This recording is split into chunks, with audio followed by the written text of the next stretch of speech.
Rice কুকারে আজকে পোলাও ভাত রান্না করলাম। আসসালামু আলাইকুম, আপনারা সবাই কেমন আছেন? আলহামদুলিল্লাহ, আল্লাহর রহমতে আমরা ভালো আছি। তো দেখেন মাটির হাঁড়ি, এটা কিন্তু কিনে আনছি আমি ইসে থেকে, মানে পালপাড়া থেকে। তো যারা মাটির হাঁড়ি পাতিল বানায়, তো আমাদের এলাকা ওটাকে পালপাড়া বলে। আবার কেউ কেউ বলে যে এটাকে কুমার বাড়ি। তো যাই হোক, মাটির একটা হাঁড়ি কিনে আনছি, একটা করে আনছি। তো মাঝে মধ্যে আমি মাটির হাঁড়িতে রান্না করতে আমার খুব ভালো লাগে। আর এদিকে সকালবেলা দেখেন ঘুম থেকে উঠে কিন্তু আমি বিছনাটা ঝাড়ু দিয়ে নিতেছি, কারণ আমার মা বাড়ি নাই, আর রুষার কাহাবা আমি আছি।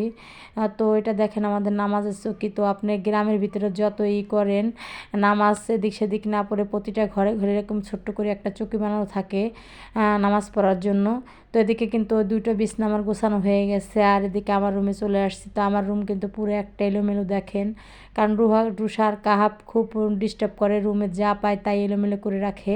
তো ওরা যেহেতু স্কুলে চলে গেছে, এখন আমি আস্তে আস্তে সবগুলো গুছাই নেব। তো পড়ার টেবিলটাও এলোমেলো করে রাখছে, মানে মানা করলেও শুনে না, যেহেতু ছোট মানুষ। তো রুষা কাহাবের থেকে রুষা একটু বেশি বিরক্ত করে। তো খাতা বই একটু ছোটাছুটি করে, ঘর দিয়ে তো সে নিষেধ করলেও শোনে না। তো দেখেন পুরার পড়ার টেবিলটা এলোমেলো করে রাখছে। তো আমি আস্তে আস্তে সব এগুলা গুছাই নেব, মানে ওর আসবাবপত্রগুলো দেখেন, ওর ফ্যান, ওর বক্স, ওর পেন্সিল বক্স, মানে যা যেটা পাবে সেটা দিয়েও খেলা শুরু করে দেয়। তো ঘরটাকে পুরো এলোমেলো করে রাখছে। আর প্রতিটা জিনিস আমি ওর ঝুড়িতে করে রাখি। তো রিমোট যেটাই পাও সেটা দিয়ে খেলা শুরু করে দেয়। তো আর এগুলো আমি গুছাই নিলাম। আর এদিকে কাহাবের বইগুলো এলোমেলো করে রাখছে। তো কাহাব কিন্তু বেশি একটা ঘরটা এলোমেলো করে না, রুষাই করে। তো যাই হোক, টেবিলটা আমার গোছানো হয়ে গেছে। এদিকে আমার সকালের প্রতিটা কাজে থালা বাসনগুলো ধোয়া হয়ে গেছে। তো এখন চলে যাবে ঘর ঝাড়ু দিতে। তো জানি না সফলতা কবে আসবে। তো ধৈর্য সহ্য করে থাকতে হবে, কারণ ধৈর্যের ফল মিঠাই হয়। তো আল্লাহ পাক জানি না কত দূর আমাকে নেবে। তো আমি চেষ্টা করে যাব। তো এদিকে দেখেন বৌদিও কিন্তু দেখেন চুলাটা নেপে দিচ্ছে, কারণ অনেক দিন যাবত আমরা এই দো চুলে রান্না করতেছি না। তো এই পাইপের চুলে রান্না করা অনেকটা মজা লাগে, কোনো কালিকুলি বের হবে না, কোনো আগুন নেই, শুধু ভিতরে আপনি পাতা দেন, হ্যাঁ খড়ি দেন, যাই দেন, সুন্দরভাবে জাল জ্বলে, কোনো কালির কোনো ই নাই, আর কোনো আগুনের তাপও আসে না। তো এদিকে দেখেন ঘড়িগুলো বৌদিকে দিয়ে গুছাই রাখছি।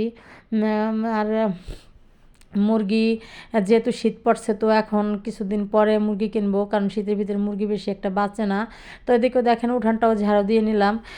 তো উঠান ঝাড়ু দিতে ভাবলাম যে আজকে কতটা দিন ধরে ধৈর্য করে ইউটিউব চ্যানেলটা খুলেছি। তো আমার সবসময় মনে হয় যে আমি একটা আমার সাথে যারা যারা আমাকে ভালোবাসেন, সাপোর্ট করেন, তারা আমার সাথে আছেন। আমার মনে হয় আমার ফ্যামিলির সাথে আপনারাও সবাই হয়ে গেছেন, মিলেমিশে গেছেন।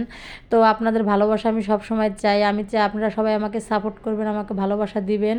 আর এদিকে দেখেন সকালের কাজ করতে করতে এখন একটু চা খাওয়ার সময় হয়ে আসলো। আর চাস্তে বোন একটা আলু পাইছে, এটাকে আমরা গাছ আলু বলি। তো সেই গাছ আলুটা পেয়ে আমার চাস্তে বোন আমাকে দিল, যেটা খান। তো এগুলো কিন্তু পোড়াইয়ে রান্না করলেও ভালো লাগে, আপনি ভর্তা করলেও ভালো লাগে, যেভাবে খান। তো এদিকে কিন্তু দেখেন এটা কিন্তু আমার ক্যামেরাম্যান। তো যখনই আমার ক্যামেরাম্যান সুযোগ পায় তখনই আমার ভিডিও করে ও। তো সকালে এখন মন চাইলো একটু চা খাই, তো ক্যামেরাম্যানকে বললাম চা খাবার, সে চা খায় নাই, সে ঘরে চলে গেছে। আর এদিকে দেখেন সে লাল চা, এটাকে আমরা লাল চাও বলি, রং চাও বলি, যে যেটাই বলে। তো আমাদের এলাকায় চাটাকে আমরা লাল চা বলি। তো দেখেন আমি বিস্কিট দিয়ে, এক পিস বিস্কিট দিয়ে আমি চাটা খেয়ে নিলাম। তো চা খাওয়ার পরে এরপরে রুষা কাপ চলে আসবে। তো রুষা কাপের সকালবেলা খিচুড়ি রান্না করছে, ওটা ওদের খেতে দিব। আর এদিকে দেখেন সে চাল কুমড়াটা ছিলে আমি এখন ছিলে নিতেছি। আর চাল কুমড়াটা অনেক জালি ছিল। তো এটা কিন্তু আমরা চাল কুমড়ো বলি, আবার এটাকে জালিও বলি। তো এগুলো কিন্তু একটু কচি কচি থাকতেই খেতে ভালো লাগে, একটু বেশি একটু দাঁত ভিতরে, মানে বিচিটা একটু শক্ত হয়ে গেলে ওগুলো কিন্তু খাওয়া যায় না, তেমন একটা ভালো লাগে না। তো এরকম সময় আমরা কেটে ফেলি। তো এখন এটাকে ধুয়ে আমি রান্নার জন্য নেব। তো যেদিকে আমি গরুর গোশ করে নিছি, বের করে নিছি। তো কাহাবাজকে বললো যে আম্মু পোলাও ভাত রান্না করো আর গরুর গোশ রান্না করো। তো ছেলের বানা রান্না করতেই হবে। তো আমি কিন্তু রাত্রে গরুর গোশটা ভিজিয়ে রাখছিলাম। তো এখন কিন্তু আমি হাতে মাখায় রান্না করব। আর গরুর গোশটা কিন্তু সবসময় হাতে মাখায় রান্না করলে ভালো লাগে। তো গরুর গোশটা আমি কিন্তু সবসময় ঝালঝালি রান্না করি। তো এদিকে কিন্তু দেখেন অনেকগুলো গুঁড়ামরিচ দিছি, আবার ওদিকে কাঁচামরিচ দিছি। তো এটা কিন্তু ঝাল ঝাল একটা লাল লাল একটা ঝোল হবে। তো এটা খেতে কিন্তু খুব ভালো লাগে, আর কাহাবও খুব পছন্দ করে। রুষা যেহেতু একটু ঝাল কম খায়, তো রুষা তেমন একটা গরুর গোশ পছন্দ না, তো কাহাবের খুব পছন্দ গরুর গোশটা। তো যাই হোক, এটা কিন্তু আমি এখন দেখেন মানে মশলা, দারচিনি, এলাচ, যে যে মশলাগুলো লাগবে সব কিছু আমি একসাথে দিয়ে দিছি। তো এটাকে হালকা একটু মাখিয়ে এরপরে দিয়ে দেবো আমি বাটা মশলা। তো আমি কিন্তু ব্লেন্ডারে বাটা মশলা করে নিচ্ছি। তো আদা, জিরা, রসুন এগুলো সব কিছু একসাথে মিলে আমি একটা পেস্ট করে নিচ্ছি। তো এটাকে এখন সুন্দরভাবে আমি হাত দিয়ে মাখাই নেব। আর যেহেতু দুপুরে রান্না শুরু হয়ে গেছে, তো এখন শীতের বেলা, ছোটোবেলা, তো আপনার তাড়াতাড়ি রান্না বসাইতে হয়, কারণ দুপুরে রান্না সকালে রান্না করতে করতে দুপুরে রান্নাটা বসাইতে হয়, না হলে কিন্তু বিকেল হয়ে যায়। আর যেহেতু রুষার কাপ খেয়ে আবার প্রাইভেটে চলে যাবে। তো দেখেন আমি কিন্তু সে হাত ধোয়া পানি দিছি, এই জায়গায় কিন্তু বেশি পানি লাগবে না, কারণ এই জায়গা তেলটা একটু বেশি দিছি আমি, কারণ তেলের পানিতে যেটুকু ওইটুকু গোশটা কষানো আর সিদ্ধ হয়ে যাবে। তো এদিকে দেখেন যেহেতু জালিটা আমি একটু বড় বড় করে সাইজ করছি, কারণ এটা একটা চাল কুমড়াটা খুব জালি ছিল, তো একটু বড় পিস করে নিচ্ছি, কারণ গরুর গোশটা সিদ্ধ হতে হতে এটা বেশি হয়ে যাবে। এই যে কিন্তু বড় বড় দিচ্ছি। তো দিকে কিন্তু কষানো আমার হয়ে গেছে গরুর গোশটা। তো এখন কিন্তু আমি চাল কুমড়া দিয়ে ঢেকে দিব। তো বেশি আমার লাগবে না টাইমটা, কারণ চাল কুমড়া সিদ্ধ হতে হয়তো 10 মিনিট লাগতে পারে। তো দেখেন আমার রান্নাটা কিন্তু প্রায় হয়ে আসছে। তো আমি একটু জিরার গুঁড়া আর গরম মশলা গুঁড়া দিয়ে দিলাম, কারণ যে আপনি যে গোশটে রান্না করেন একটু লাস্টে এই গরম মশলার গুঁড়াটা দিলে খুব একটা সেন্ট আসে।